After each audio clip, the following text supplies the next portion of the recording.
RMC, Tout a commencé là, quand mon avion a décollé. pareil pour le décollage. Pareil. Midi 14h, Radio Brunet, Mesdames, Messieurs, nous allons acquérir dans quelques instants le français de l'étranger. Bonjour Émeric. Bonjour, ça va le rire.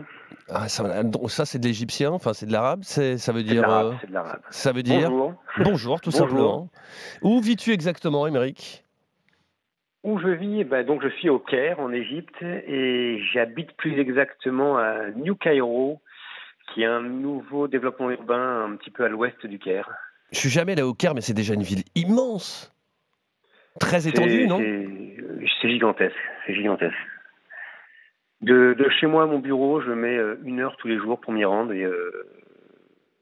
Mais on là traverse c'est des pas parce qu'il y a quartiers c'est pas parce qu'il y a des bouchons ou parce qu'il y a des transports qui fonctionnent mal, c'est parce que c'est très très loin. Non, ça va être surtout les bouchons quand même. Ouais, quand même. D'accord. Si tu lèves les yeux là tout de suite, qu'est-ce que tu vois, Émeric? Justement, là, on est dans un bureau qu'on loue chez Regus, et donc on est dans une des tours les plus hautes du Caire, et c'est vrai que je vois une ville à perte de vue, et je ne vois même pas ma maison d'ici.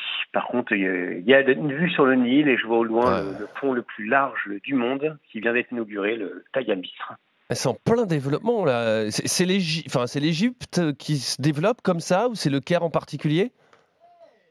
Le Caire a un développement sans fin, c'est des millions et des millions d'habitants, et c'est une ville qui demande à se construire. Il y a énormément d'infrastructures à construire. Moi, je travaille pour une entreprise française de BTP, le groupe NGE. On construit une ligne de chemin de fer, on travaille également sur le métro, mais c'est vrai que dans le secteur des infrastructures, il y a énormément à faire dans la ville. Pourquoi tu as quitté la France?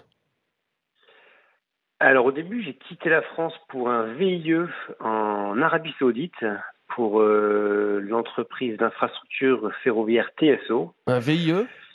Un VIE, volontariat international en entreprise, c'était les VSNE auparavant, pour ceux qui ne partaient pas faire leur service militaire. D'accord. Et donc 12 ans après, je suis toujours chez TSO, qui a rejoint le groupe NGE, le premier groupe français indépendant du BTP, la nouvelle génération d'entrepreneurs, et donc je bouge au gré de nos chantiers à travers le monde. Ah, génial. Là, ça fait 2 mois que c'est ça que tu es au Caire. Ça fait 2 mois que je suis au Caire, et j'étais auparavant à Londres les 4 années précédentes. D'accord. Tu es originaire de quelle région? Normandie, Rouen exactement. D'accord. Et qu'est-ce que tu regrettes le moins de la France? Toi qui peux comparer avec plein d'autres pays. Ce que je regrette le moins, je dirais peut-être la température de l'eau sur nos plages, mais je parle pas que de la Normandie. Hein. Ouais, quoi qu'en ce moment, c'est pas mal. C'est plutôt agréable quand même. Hein. Et moi qui suis du Nord, hier, Émeric, on avait 31 degrés au Touquet, sur la plage du Touquet, donc c'est pas mal. Ça se réchauffe. Ouais, mais dans l'eau. Ah, mais dans l'eau, en ce moment, moi j'aimerais bien qu'il fasse simplement 17 degrés pour pouvoir m'y rafraîchir. Il fait combien au Caire, là, en ce moment? Je regarde même plus. On est dans les 40. Mais c'est plus sec au Caire, donc c'est beaucoup plus supportable que la température qu'on peut avoir en France en ce moment, où c'est beaucoup plus humide. D'accord. Donc, qu'est-ce que tu regrettes le moins de la France? On l'a compris. Bon, allez, c'est la température de l'eau sur nos plages. Qu'est-ce qui te manque le plus de la France?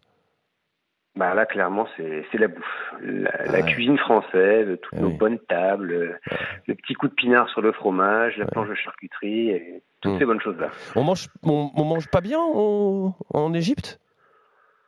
Si, ça va, mais bon, on a quelques habitudes culinaires, et bon, en France, on a quand même une cuisine beaucoup plus variée que ce qu'on peut avoir dans. C'est sûr que le camembert au Caire, c'est compliqué. Voilà, on a beau avoir Carrefour, ils n'ont pas de camembert dans le rayon. De quoi on parle en ce moment dans l'actu égyptienne? Alors, ces derniers jours, c'était beaucoup la CAN, la Coupe d'Afrique de football. Ouais. Donc là, l'Égypte a été éliminée prématurément. Mais moi, je partage mon bureau également avec des Algériens.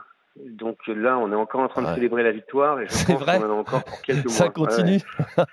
Ah ouais. Est-ce que tu regardes la télévision égyptienne?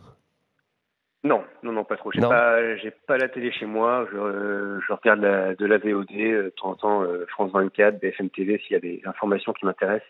Mais la télévision égyptienne, pas du tout. D'accord. Tu écoutes un peu la radio? Les radios musicales comme ça en voiture? Ouais, quand je suis dans un taxi, il n'y a pas le choix. On met la radio locale. D'accord. L'équipe s'est renseignée avant. Le tube en ce moment, je ne sais pas si tu l'entends certainement sur ta radio, dans ta voiture. Le tube en ce moment en Égypte, c'est ça. On l'entend tout de suite. On doit l'entendre. On l'entend pas. En tout cas, c'est Amerdia. Yetamelo. Yetamelo. Ouais, dommage, on l'a pas, mais c'est pas grave. Et qu'est-ce que tu apprécies le plus des Égyptiens dans leur comportement, dans leur personnalité, leur manière de vivre? Ils sont accueillants. Ils sont quand même très très accueillants. Ouais. Et ça reste entre nous, hein, qu'est-ce que tu détestes le plus chez les habitants du Caire ou chez les Égyptiens? Je pense qu'on peut le dire officiellement. De toute façon, on a l'antenne, mais le bruit, tout simplement.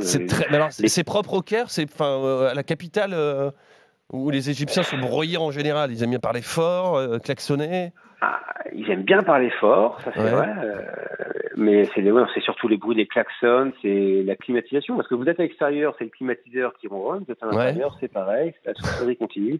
Non, c'est le bruit. Mais les klaxons, c'est insupportable. Si tu avais un message, et tu as un message, j'en doute pas, personnel à adresser à un Français qui te manque, je sais pas moi, un prof, un ancien prof, une copine, ta famille. À mes potes de promo de l'Essigélec, on avait prévu un dîner chevreuil dans les prochains jours. Tu es chasseur? Ouais, il y en a qu'un seul d'entre nous qui chasse. D'accord. Tout du moins, on aime bien la bonne bouffe tous. Hein. Ils ramènent la cuisson, on ramène le pinard. Et cette année, ça va être compliqué pour moi d'y être. Dommage. Donc tu vas louper le dîner chevreuil accompagné de pinard de tes potes de l'Essigélec, c'est ça? Je vais louper la grande bouffe annuelle, c'est ça. Bon, tu sais, il y en aura une l'année prochaine. Oui, on fait ça tous les ans. Voilà, parfait. Bon, merci en tout cas beaucoup d'avoir été avec nous, Aymeric, depuis le Caire en Égypte. Je te souhaite une très belle journée. Merci à vous aussi. Merci, Aymeric.